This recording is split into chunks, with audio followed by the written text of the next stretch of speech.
નમસ્કાર વિદ્યાર્થી મિત્રો, આજે 11મા ધોરણમાં આપણે સમાસ વિશેની સમજણ પ્રાપ્ત કરીશું, જે તમે આપના પાઠ્યપુસ્તકનું પાના નંબર 111 પર આપેલ છે, જેને સમજવાનો પ્રયત્ન કરીશું। तो समास है શું છે? तो समास क्या है?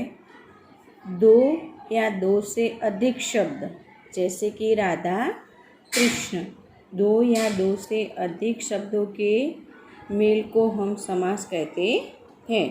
समास रचनाओं में दो शब्द होते हैं और उसका पहला पद पूर्व पद और दूसरा पद उत्तर पद कहलाता है। तो समास शब्दों को अलग अलग करने की प्रक्रिया को समास विग्रह, जैसे कि राधा कृष्ण है तो हम कैसे बोलेंगे उसे? राधा और कृष्ण। उसे जैसे दो शब्दों को हम अलग अलग करते हैं, उसे हम समास विग्रह कहते हैं। तो यहाँ पर समास के कुछ प्रकार दिए गए हैं, वो आज हम पढ़ेंगे। तो आप उसे आपके पाठ्य पुस्तक में देखिए कि जैसे यहाँ पर है गंगा का जल, पद में दो पद है, पहला पद गंगा और दूसरा जल। तो समास का विग्रह होने पर उसे कैसे समझा जाता है? गंगा का जल मतलब गंगा जल, तो ऐसे लिखेंगे गंगा का जल। उस तरह से उसे हम समास का विग्रह कहते हैं। हिंदी में समास के मुख्य आप देख सकते हैं 6 प्रकार हैं। आपको अभी 6 प्रकार पढ़ने हैं। पहला है तत्पुरुष समास, दूसरा है कर्मधारय समास, तीसरा है द्विगु समास, चौथा है बहुव्रीहि समास, पांचवा है द्वंद्व समास। तो हम देख सकते हैं कि आपको पाठ्य पुस्तक में समास के कुल 6 प्रकार पढ़ने हैं और छठा अव्ययी भाव समास, तत्पुरुष, कर्मधारय, द्विगु, बहुव्रीहि, द्वंद्व, अव्ययी भाव, 6 प्रकार। तो आइए हम पहला समास पढ़ते हैं, उसे तत्पुरुष समास। तो तत्पुरुष समास में उत्तर पद मतलब पहला पद प्रधान होता है तथा पूर्व पद गौण। जैसे कि उत्तर पद मतलब दूसरा वाला पद। यहाँ हम उदाहरण देखेंगे तो आपको पता चलेगा कि समस्त समास का विग्रह हम कैसे कर सकते हैं। यहाँ देखिए जनप्रिय मतलब कि जन को जो प्रिय है वह। यश प्राप्ति, यश को प्राप्त। यहाँ तत्पुरुष का सामान्य तौर से को, की, का, को, से, ऐसे से उसका विग्रह हम कर सकते हैं। तुलसी कृत, तुलसी द्वारा कृत। गुण युक्त, गुण से युक्त। प्रतीक्षालय, प्रतीक्षा के लिए आलय। मताधिकार, मत का अधिकार। पाठशाला, पाठ के लिए शाला। चरण स्पर्श, चरण का स्पर्श। इस तरह से आप आपके पाठ्य पुस्तक में से अलग 10 उदाहरण भी लिख लेना। आइए हम अब दूसरा समास पढ़ते हैं, जिसका नाम है कर्मधारय। कर्मधारय समास में पहला पद विशेषण। विशेषण मतलब क्या? कि जैसे लड़का है पर हम बोलेंगे कि सुंदर लड़का है, तो सुंदर उसमें क्या हुई? विशेषण हुआ। और कर्मधारय समास में पहला पद विशेषण एवं दूसरा पद विशेष्य होता है। विशेष्य मतलब जिसके लिए विशेषण प्रयुक्त होता है वह। जैसे कि हम यहाँ उदाहरण देखेंगे, जैसे कि नील कमल। कमल तो है, मतलब कौन से रंग का है? नीले रंग का, तो हम नील कमल कहेंगे। नीला अंबर, अंबर तो है, पर कैसे रंग का अंबर है? नील रंग का अंबर। श्वेतांबर, सफ़ेद रंग का अंबर। महाजन, जन तो है, पर कैसे हैं? महान जन। इस तरह से हम दूसरे और भी उदाहरण देखते हैं। दुष्चरित्र, बुरा है जो चरित्र। महापुरुष, महान है जो पुरुष। उस तरह से कर्मधारय समास हमने पढ़ लिया है, जो दूसरा आपका समास का प्रकार है। इस तरह से हम तीसरा प्रकार भी पढ़ेंगे। जैसे कि यहाँ देखिए द्विगु समास। द्विगु समास जहाँ समस्त पद के पूर्व पद संख्यावाचक, द्विगु यानी कोई भी संख्यावाचक शब्द हो, उसे हम द्विगु समास कहते हैं। जैसे यहाँ पर दिया गया है, उदाहरण देखिए तो आपको तुरंत समझ में आ जाएगा। जैसे कि यहाँ पंचवटी दिया गया है, तो 5 वटों का समाहार, मतलब 5 झुपड़ियों का समाहार, जिसे पंचवटी कहते हैं। तो देखिए हमारे यहाँ नवरात्रि कितने दिनों की होती है? 9 दिनों की, मतलब 9 रातों की, इसीलिए हम नवरात्रि कहते हैं। इसी तरह से आप दूसरा उदाहरण भी देख सकते हैं। चौराहा, 4 राहों का समाहार। इस तरह से पंजाब, 5 आबों, यानी कि आब यानी नदी का समाहार, तो उसे हम पंजाब कहते हैं। शताब्दी, 100 अब्दों वर्ष, मतलब कि 100 वर्ष का समाहार, जिसे हम शताब्दी कहते हैं। आगे देखिए चौमाला, 4 मासों का समाहार। दोपहर, 2 पहरों का सम।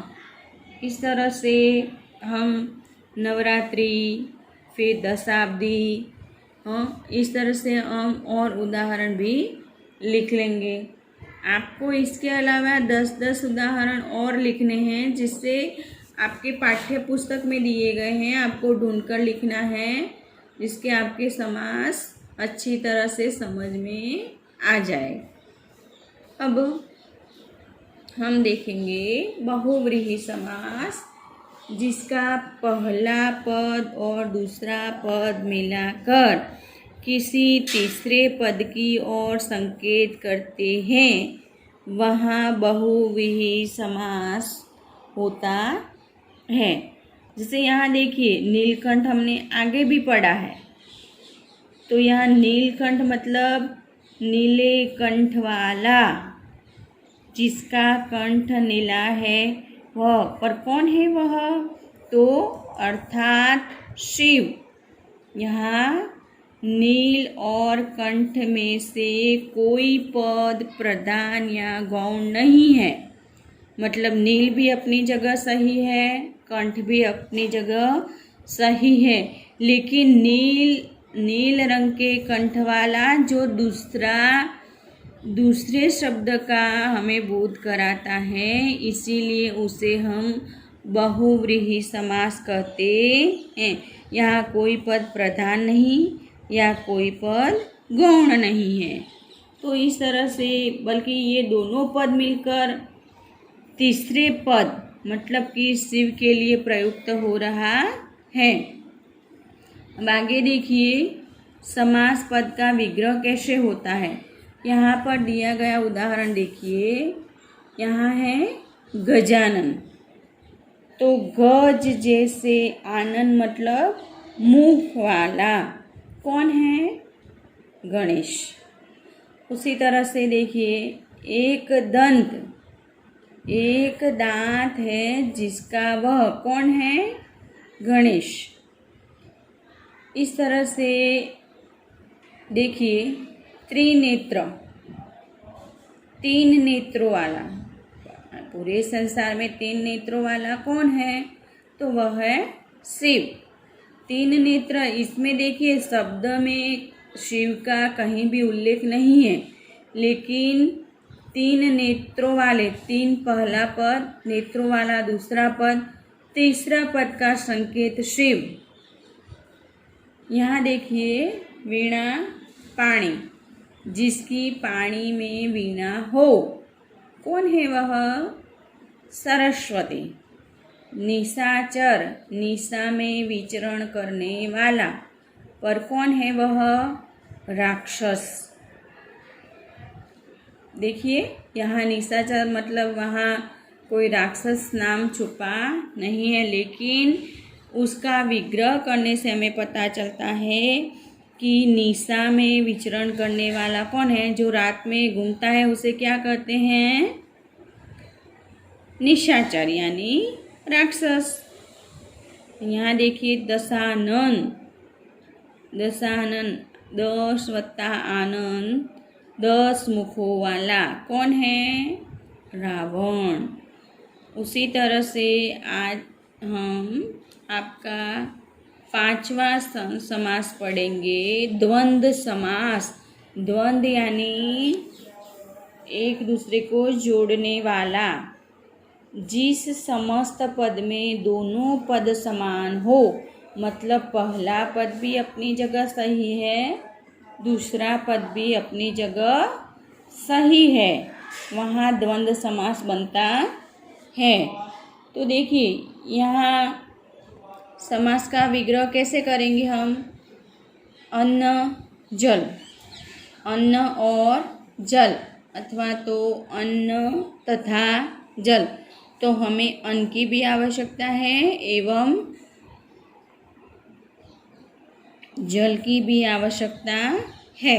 उसी तरह से देखिए दूसरा, देखिए अपना पराया, तो अपना और पराया या अपना तथा पराया, तो अपना भी अपनी जगह सही है, पराया भी अपनी जगह सही शब्द है।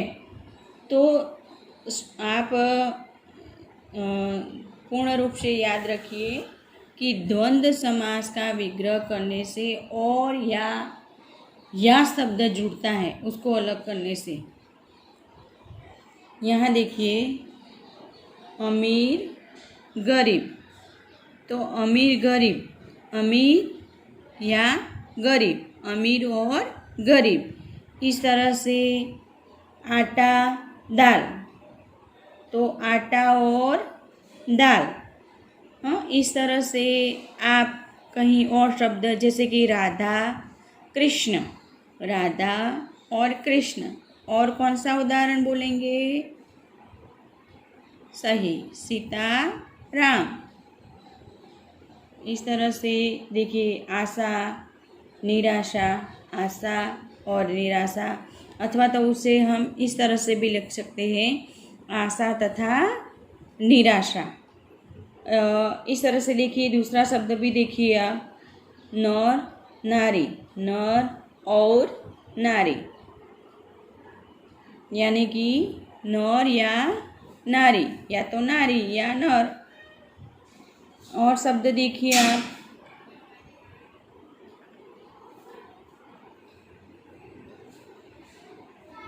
पाप पुण्य, पाप और पुण्य, पाप या पुण्य।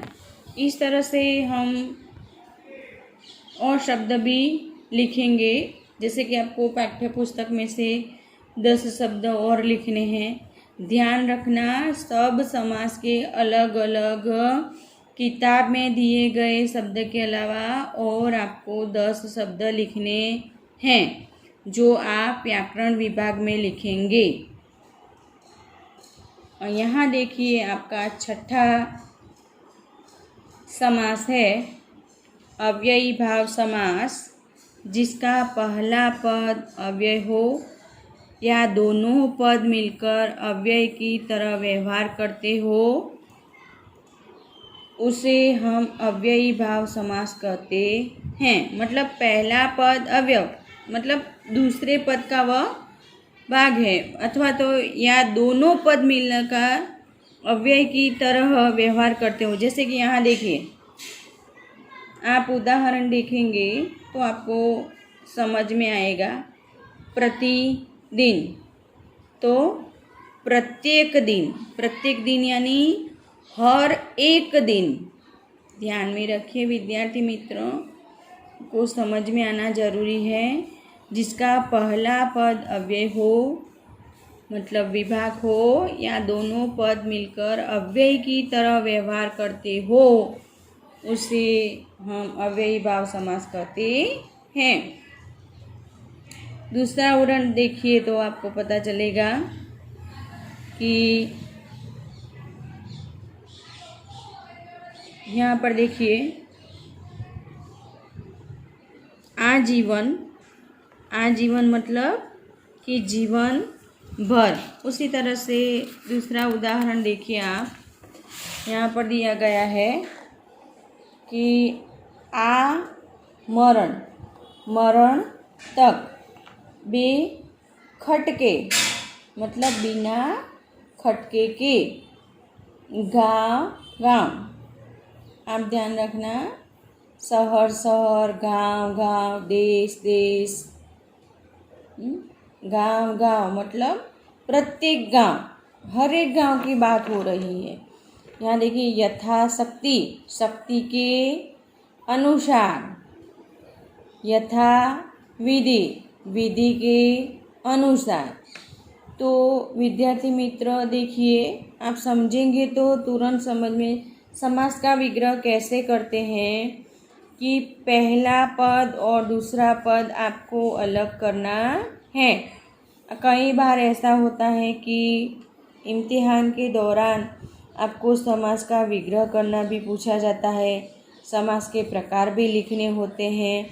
तो आप शॉर्ट में इतना ध्यान रखिए कि समास का विग्रह, पहले तो आप समास के प्रकार याद रखना, फिर से दोबारा तत्पुरुष समास, कर्मधारय समास, द्विगु समास, बहुव्रीहि समास, द्वंद्व समास एवं अव्ययी भाव। कुल कितने प्रकार हैं?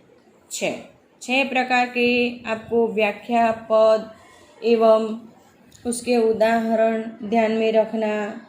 फिर उसके उदाहरण अच्छी तरह से समझ लेना और प्रत्येक उदाहरण को विग्रह के रूप में छांटना, मतलब दोनों पदों को अलग करना। और समास किसे कहते हैं? जिसका पूर्व पद प्रधान और दूसरा पद गौण हो, उसे हम समास कहते हैं। उसी तरह से देखिए, पहला तत्पुरुष, दूसरा कर्मधारय, तीसरा द्विगु, चौथा बहुव्रीहि, पांचवा द्वंद्व और छठा अव्ययी भाव समास। तो आपको कितनी बार आपके पाठ्य पुस्तक में भी दिया गया है, उसे ध्यान से उसकी व्याख्या सहित आप समझ लेना एवं आपको उसके उदाहरण भी लिखने हैं। यहाँ किताब में जो दिए गए हैं वह तो आपको लिखने ही हैं, किंतु आपके गाइड में यानी नवनीत में अलग अलग तरह के आपके पाठ्य पुस्तक में हो सके तो आप इतनी कोशिश करना कि सबसे पहले आप पाठ्य पुस्तक का उपयोग करें और उसमें से कुछ ऐसे शब्द लिखिए। जैसे कि यहाँ 6 समास है तो 6 समास के आप प्रकार लिख लीजिए और किताब में से आप 60 शब्द अलग, अथवा तो आप 100 शब्द भी लिख सकते हैं। और वो 100 शब्द लिखने के बाद आप किताब बंद कर देना किताब बंद करने के बाद आप कोशिश करना कि हर एक का समास का प्रकार आपको पता चले।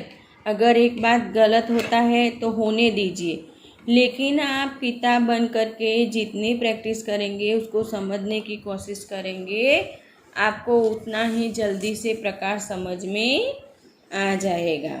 तो आप व्याकरण विभाग में इसे लिख लेना।